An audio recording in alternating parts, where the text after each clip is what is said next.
تو اس سے دین پھیلے گا اور اس سے مقصد حاصل ہوگا۔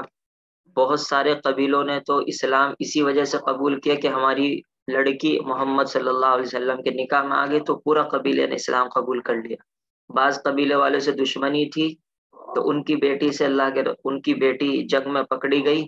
تو اللہ کے رسول نے اس کو باندی بنا کر نہیں رکھا بلکہ اپنی شہزادی بنا کر رکھا، اس سے شادی کر لی، تو اب وہ جو دشمن تھے ان کا دل نرم پڑ گیا اور اس طریقے سے اسلام کو ترقی ہو گئی۔ یہودی خاندان حضرت صفیہ سے نکاح کیا تاکہ ان کے دل نرم پڑے۔ ابو سفیان مکہ کا جو سردار تھا اس کی بیٹی حضرت ام حبیبہ سے نکاح کیا تاکہ وہ دل اسلام کی طرف مائل ہو جائے۔ اس طریقے سے نکاح کے مقصد ہوئے اور سب میں دین اسلام پھیلانا مقصد تھا، کبھی دوسروں کو اسلام کی طرف لانا اور کہیں اسلام پھیلانا۔ چنانچہ حضرت عائشہ سے نکاح ہوا، سب جانتے ہیں کہ جتنا اسلام حضرت عائشہ نے پھیلا دیا، حدیث سے پھیلا دی، وہ کوئی بھی عورت بلکہ مرد بھی شاید نہ پھیلا سکا ہو۔ اس کے بعد آخری عمر نے آپ نے مزید یعنی زیادہ نکاح کیے ہیں، اس میں دین اسلام کو پھیلانے کا اصل مقصد تھا۔ بہرحال آپ کی اس 50 سالہ زندگی پر کسی کٹر سے کٹر متعصب دشمن کو بھی آپ کی پاک بازی کے خلاف ایک حرف کہنے کا موقع نہ ملا۔ یہ اس قوی شخصیت کا حال ہے جس کو اللہ پاک نے 40 جنتی مردوں کے برابر قوت عطا فرما رکھی ہے۔ یہ ایک بات پردے کی ہے کہ مرد کے اندر جو طاقت ہوتی ہے وہ عورت کے مقابلے میں زیادہ ہوتی ہے، اور جنت میں یہ طاقت بڑھا دی جائے گی، اور اللہ کے رسول کو دنیا ہی میں 40 جنتی مردوں کی یہ طاقت دی گئی تھی۔ اس قوی شخصیت کا یہ حال ہے جس کو اللہ پاک نے 40 جنتی مردوں کے برابر قوت عطا فرما رکھی تھی، اور جنت میں ایک مرد کی طاقت 100 مردوں کے برابر ہوگی۔ تو اس اعتبار سے اللہ کے رسول میں 400 مردوں کی طاقت ہوئی، اور 400 مردوں کی طاقت 400 بیویوں سے پوری ہونی چاہیے تھی۔ اس حساب سے کم از کم آپ کو 4000 بیویوں، نہیں 4000 بن جائیں گے، 4000 بیویوں کی ضرورت تھی۔ اس کے باوجود آپ نے صرف 11 بیویوں پر اکتفا کیا ہے، اور پھر اس میں بھی اشاعت دین کی مصلحت پیش نظر تھی۔ چنانچہ گھریلو نبوی زندگی یعنی اللہ کے رسول گھر میں کیسے رہتے ہیں، عورتوں کے مسائل ہیں، بہت ساری باتیں ہیں عورتوں کی، وہ سب اللہ کے رسول کی بیویوں ہی کے ذریعے سے معلوم ہوئی ہے، کسی صحابی سے معلوم نہیں ہوئی۔ چنانچہ گھریلو نبوی زندگی ان بیویوں ہی کے ذریعے امت کے سامنے آئی ہے، مستورات کے مسائل انہی کے ذریعے حل ہوئے ہیں، اور بہت سی عورتوں کے آپ کے نکاح میں آنے سے ان کے خاندان اسلام سے جڑ گئے اور ان کے خاندانوں نے اسلام قبول کر لیا۔ آپ لوگوں کو تو سیرت کا کچھ پتہ ہی نہیں، اللہ کے رسول کی سیرت کیا ہے کیا نہیں نہ پڑھا آپ نے، پڑھنی چاہیے۔ ان سب باتوں کو سامنے رکھ کر کسی منصف انصاف کرنے والا منصف مزاج انسان کو آپ صلی اللہ علیہ وسلم کے خلاف لب کشائی ہونٹ کھولنا، جس کو اردو میں کہتے ہیں منہ کھولنا، منہ کھولنے کی کوئی گنجائش نہیں رہ جاتی۔ یہ وہ بات ہوئی کہ اللہ کے رسول نے 9 شادیاں کیوں کی۔ تو پہلی بات یہ کہ اس کی 4 بیچ میں سبق پورا ہو سکتا ہے، چارجنگ ختم ہو جائے گی تو بس جہاں ختم ہو جائے بس وہیں سمجھ لینا پورا ہو گیا۔ چلیے آگے پڑھ لیجیے بس۔ دوم یعنی دوسری خصوصیت اللہ کے رسول کی آیات میں یہ بیان کی گئی ہے، دوم یہ کہ وہ عورتیں بھی جو آپ کے لیے حلال ہیں جو آپ کی ملک میں ہوں، یعنی وہ باندیاں جو اللہ نے مال غنیمت میں عطا کرے۔ آپ جانتے ہیں مال غنیمت کہتے ہیں کہ اگر کافروں سے جنگ ہو اور اس میں مرد اور عورت آئیں گے تو جن کو قید کر لیا جاتا ہے ان کو مردوں کو غلام اور عورتوں کو باندیا کہتے ہیں، اور یہ طریقہ پہلے بھی تھا اور اب بھی ہے، یعنی اسلام کا مسئلہ یہ ختم نہیں ہوا ہے۔ بظاہر اس میں آپ کی کوئی خصوصیت نہیں ہے، کیونکہ اگر جنگ ہوتی ہے اور باندیا عورتیں پکڑی جاتی ہیں تو وہ تو عام مسلمان کے لیے بھی حلال ہیں اور اللہ کے رسول کے لیے بھی حلال ہیں، تو پھر یہاں پر یہ کیوں کہا گیا کہ آپ کی خصوصیت ہے؟ بظاہر اس میں آپ کی کوئی خصوصیت نہیں کیونکہ باندیا سبھی مسلمانوں کے لیے حلال ہیں، پھر اس کو آپ کی خصوصیت کیوں شمار کیا گیا؟ مفسرین نے اس کا یہ جواب دیا ہے کہ جس طرح آپ صلی اللہ علیہ وسلم کے وفات کے بعد آپ کی بیویوں سے کسی مسلمان کو نکاح کرنا جائز نہیں، اسی طرح آپ صلی اللہ علیہ وسلم کی باندیوں سے بھی آپ کی وفات کے بعد نکاح کرنا جائز نہیں ہے۔ یعنی مطلب یہ ہوا کہ آپ صلی اللہ علیہ وسلم کی بیویاں ایمان والوں کی مائیں ہیں، تو کسی عام آدمی کے لیے، کسی صحابی کے لیے یہ بالکل حرام ہے کہ وہ اللہ کے رسول کے انتقال کے بعد ان سے شادی کرے۔ اسی طریقے سے باندی بھی ایک طرح کی ماں نہ کہیے، ماں جیسی بن گئی، کیونکہ وہ اللہ کے رسول کے ساتھ رہ چکی ہے، تو اس باندی کو بھی کوئی صحابی نہ اپنی باندی بنا سکتا ہے نہ ان سے نکاح کر سکتا ہے، کیونکہ یہ بھی ایک طرح کی ماں جیسی ہے۔ اس وجہ سے یہ آپ کی خصوصیت ہے، اس وجہ سے ان آیات میں اس باندی کا بھی تذکرہ کر دیا کہ یہ باندیاں آپ کے لیے خصوصی طور پر ہیں کہ آپ کے نکاح کے بعد، آپ کے انتقال کے بعد کسی کے لیے جائز نہیں ہوں گی۔ باندیوں سے بغیر نکاح کے تعلق جائز ہوتا ہے۔ اس طرح آپ صلی اللہ علیہ وسلم کی باندیوں سے بھی آپ کی وفات کے بعد نکاح کرنا جائز نہیں، یہ آپ کی خصوصیت ہے۔ عام مسلمانوں کی باندیوں سے نکاح جائز ہوتا ہے، یعنی وہ باندی بیچ دے تو وہ اس سے نکاح جائز ہو جائے گا، اور بلکہ باندی اس کی ہو اور نکاح کسی اور سے کر دے، یہ بھی جائز ہے۔ تیسری خصوصیت یہ کہ آپ کے لیے چچا، پھوپھی اور ماموں خالہ کی لڑکیوں سے نکاح کرنا جائز ہے، تو سب کے لیے جائز ہے۔ چچا پھوپھی میں باپ کے خاندان کی سب لڑکیاں آ گئی، یعنی باپ کے خاندان کی لڑکیاں بھی آپ کے لیے حلال۔ ماموں خالہ میں ماں کے خاندان کی تمام لڑکیاں شامل ہیں، یعنی ماں کے خاندان کی لڑکیاں بھی حلال ہیں، ان میں سے کسی بھی لڑکی کو اپنے نکاح میں لانا جائز ہے۔ تو یہاں پر بھی یہی سوال پیدا ہوتا ہے کہ یہ تو سبھی کے لیے ماموں اور خالہ، چچا، پھوپھوں کی لڑکیاں حلال ہوتی ہیں، تو اللہ کے رسول کی کیا خصوصیت؟ خصوصیت یہی ہے کہ اللہ کے رسول کے لیے شرط لگائی ہے کہ اس نے مکہ چھوڑ کر آپ کے ساتھ ہجرت کی ہو۔ اگر ان خاندان کی لڑکیوں نے مکہ چھوڑ کر آپ کے ساتھ ہجرت کی ہے تب تو یہ حلال ہے، ورنہ حلال نہیں۔ اور عام مسلمان کے لیے ہر خاندان کی لڑکی حلال ہے، چاہے اس نے ہجرت کی ہو یا نہ کی ہو، یہ آپ کی خصوصیت ہے۔ مگر شرط یہ ہے کہ انہوں نے مکے سے ہجرت کی ہو۔ جن لڑکیوں نے ہجرت نہیں کی ان سے آپ کا نکاح جائز نہیں۔ ہجرت کی یہ شرط صرف والدین کے خاندان کی لڑکیوں میں ہے، یعنی اللہ کے رسول کے لیے بھی جو یہ شرط لگائی ہے خاندان کے لڑکیوں میں ہے۔ اگر عام عورت ہے بالکل، تو اس نے چاہے ہجرت کی ہو یا نہ کی ہو، وہ الگ رہتی ہو کہیں اور، تو یہ لڑکی اللہ کے رسول کے لیے حلال ہو رہے گی۔ جیسا کہ حضرت صفیہ ہیں، وہ تو یہود کے خاندان سے تھی، وہ کہاں کیسے ہجرت کر لیتی؟ عام مسلمانوں کی لڑکیوں میں نہیں، ان سے بلا ہجرت کے بھی نکاح کرنا آپ کے لیے جائز ہے، یعنی ماں اور باپ کے خاندان میں تو ہجرت شرط ہے، باقی کے لیے کر سکتی ہیں۔ یہ خصوصیت بھی صرف آپ کے لیے ہے، عام مسلمانوں کے لیے یہ لڑکیاں بلا ہجرت کی شرط کے جائز ہیں۔ عام آدمی اپنے خاندان کی لڑکیوں سے شادی کر سکتا ہے، چاہے ہجرت کی ہو اس نے نہ کی ہو، اور آج کے دور میں تو ہجرت کا کوئی سوال ہی پیدا نہیں ہوتا۔ چہارم یہ کہ اگر کوئی مسلمان عورت اپنے آپ کو آپ صلی اللہ علیہ وسلم کے سپرد کرنا چاہے،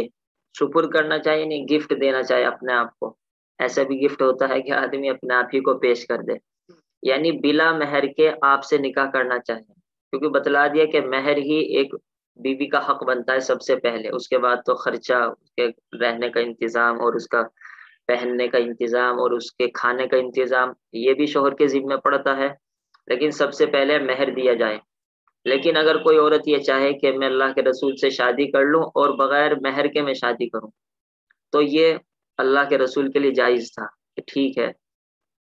جب یہ عورت چاہ رہی ہے اور آپ بھی چاہ رہے ہیں تو آپ اس سے بغیر مہر کے نکاح کر سکتے ہیں، لیکن عام ایمان والے کے لیے جائز نہیں ہے، وہ تو مہر ہی کے ساتھ شادی کرے گا، مہر ہی اس کو دینا ضروری پڑے گا۔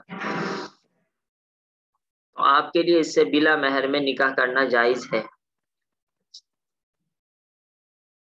قرآن نے آخر میں کہا اللہ یکون علیک حرج، یہ آسانیاں آپ کے لیے اس وجہ سے کی ہیں تاکہ آپ کسی تنگی کے اندر مبتلا نہ ہوں، اور اللہ تعالیٰ غلطی کو بخش دیتے ہیں اور رحم کھا لیتے ہیں، یعنی آپ کے لیے چھوٹ اس وجہ سے دی گئی ہے آپ کو دین پھیلانے میں کوئی تنگی پیش نہ آئے، اور کسی بھی طریقے سے آپ بیویوں کی طرف سے پریشان نہ ہوں، اس لیے کہ جو آدمی بیوی کی طرف سے پریشان ہوتا ہے وہ حقیقت میں دین کا کام نہیں کر پاتا۔ بیوی کی سب سے بڑی کامیابی یہی ہوتی ہے کہ وہ شوہر کو خوش رکھے اور مطمئن رکھے، خاص طور پر اگر وہ دیندار اور دین کا کام کرنے والا ہو، تاکہ وہ دین کا کام سکون سے کر سکے، اور یہی اس کی بس سب سے بڑی کامیابی ہے۔ اس کی سب سے بڑی مثال حضرت خدیجہ ہے۔ حضرت خدیجہ نے مکہ کی اتنی تکلیف دہ زندگی کے اندر اللہ کے رسول کو کیسے کیسے سنبھالا ہے، ہر موقع پر آپ کو تسلی دی ہے، یہ صرف حضرت خدیجہ ہی کی خصوصیت ہے، کسی اور بیوی نے اس طریقے سے تسلیاں نہیں دی اللہ کے رسول کو۔ اور مکے میں جتنے ظلم اٹھائے گئے، مدینہ میں تو وہ ظلم ہوئے بھی نہیں اللہ کے رسول پر۔ یہ خصوصیت بھی صرف آپ کی ہے، یعنی بغیر مہر کے نکاح کر سکتے ہیں۔ عام مسلمان کے لیے مہر شرط ہے، اگر بغیر مہر کے نکاح بھی کر دیا گیا، یعنی مثال کے طور پر لڑکا لڑکی پاگل ہوئے، لڑکی کہا کوئی بات نہیں، ہم نہیں نکاح، میں نہیں مہر لوں گی، خود بخود آٹومیٹکلی مہر مثل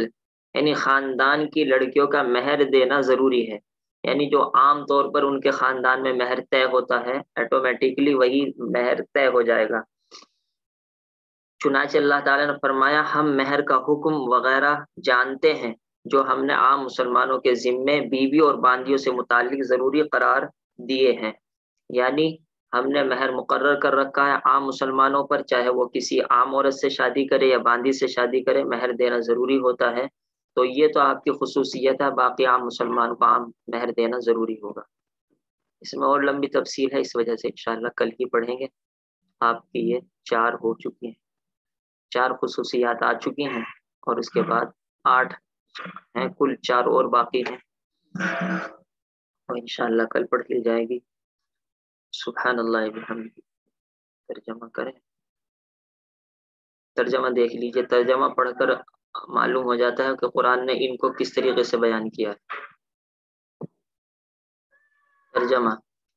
اے نبی، ہم نے آپ کے لیے آپ کی یہ بیویاں، یعنی یہ بیویاں جو فی الحال آپ کے نکاح میں ہیں، جن کو آپ ان کا مہر دے چکے ہیں، اللہ کے رسول تو سب کا مہر دے چکے تھے، سب سے پہلے مہر ہی دیا کرتے تھے۔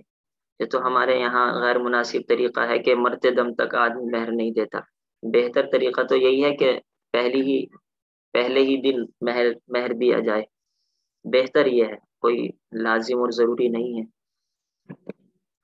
جن کو آپ ان کے مہر دے چکے یہ حلال ہیں، اور وہ عورتیں بھی جو تمہاری مملوکہ ہیں یعنی باندیاں ہیں، اور اللہ تعالیٰ نے غنیمت میں آپ کو دلوا دی ہے، اور آپ کی چچا کی بیٹیاں اور آپ کی پھوپھیوں کی بیٹیاں اور آپ کے ماموں کی بیٹیاں اور آپ کے خالاؤں کی بیٹیاں بھی حلال ہیں، لیکن شرط کیا ہے؟ جنہوں نے آپ کے ساتھ ہجرت کی ہو، اگر ہجرت نہیں تو خاندان کی لڑکی حلال نہیں۔ اور اس مسلمان عورت کو بھی اللہ تعالیٰ نے حلال کر دیا آپ کے لیے جو بلا عوض اپنے آپ کو پیغمبر کو دے دے، یعنی اپنی ذات ہی کو گفٹ کر دے، بشرطے کہ پیغمبر اس کو نکاح میں لانا چاہے، یعنی زبردستی نہیں چلے گی کہ جی میں مہر نہیں لے رہی ہوں تو آپ کو نکاح کرنا ہی پڑے گا، تب بھی شوہر کو اختیار ہے اور اللہ کے رسول کو اختیار ہے۔ یہ سب آپ کے لیے مخصوص ہے، مخصوص کیے گئے ہیں، یعنی دوسرے کے لیے تو مہر دینا ضروری ہے، نہ کہ عام ایمان والوں کے لیے۔